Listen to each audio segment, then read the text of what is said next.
केवळ जर पाहिले कर्मचाऱ्यांचे अधिकाऱ्यांचे की चादर सुद्धा मला 3 वर्ष राहून गेलेला असतो, दुसरा 3 वर्ष राहतो तरी ती चादर धुवायला जात नाही। ही 90% ऑफिस मधली परिस्थिती आहे।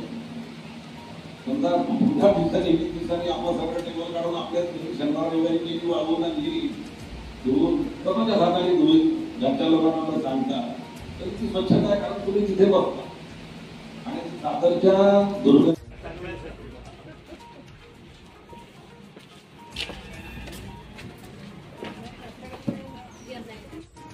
टेम्पररी काहीतरी करून व्यवस्थित करून द्या, नंतर परमनंट करतील। विचित्र कार्यक्रम दिवसरात्र काम असेल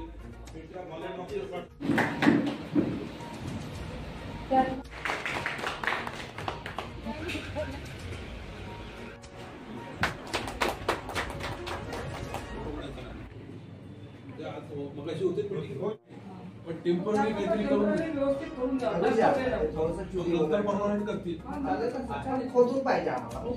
स्थानिक लोकप्रतिनिधी यांच्या मदतीने आपल्याला अजून काही प्रकारच्या सेवा पाहिजे असतील त्या सेवा घेणं, NRHM मधून जे आपण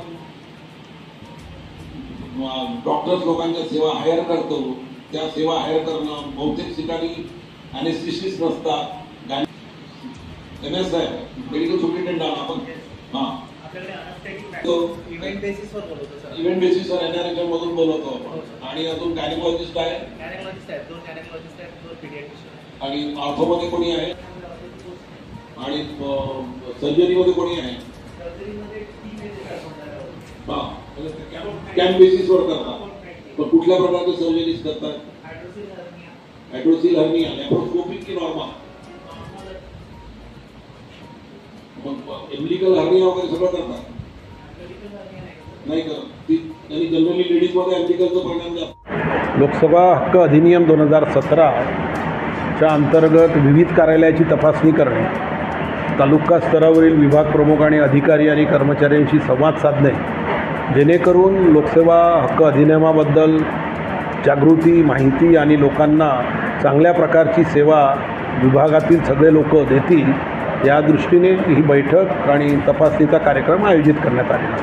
या निमित्ताने तहसील कार्यालयात आज उपविभागीय अधिकारी, माझ्या कार्यालयाचे अधिकारी आणि समस्त तालुका स्तरावरील विभाग प्रमुख यांची बैठक नुकतीच पार पडलेली आहे। आणि यानंतर तहसील कार्यालय, नगरपरिषद कार्यालय, भूअभिलेख कार्यालय, त्याच्यानंतर कृषी विभाग या सगळ्या कार्यालय, समग्र विकास अधिकारी BDO यांच्या कार्यालयाचं RTS राईट टू सर्व्हिस कायदा जो आहे त्याच्या अनुषंगाने इन्स्पेक्शन्स तपासण्या होणार आहेत। अशा प्रकारे हा दौरा आयोजित करण्यात आलेला आहे। आपल्या परिसरातील अशाच ताज्या व महत्त्वाच्या बातम्यांचा आढावा घेत राहण्याकरिता लोकराज्यचा YouTube चॅनलला आता सबस्क्राईब करा।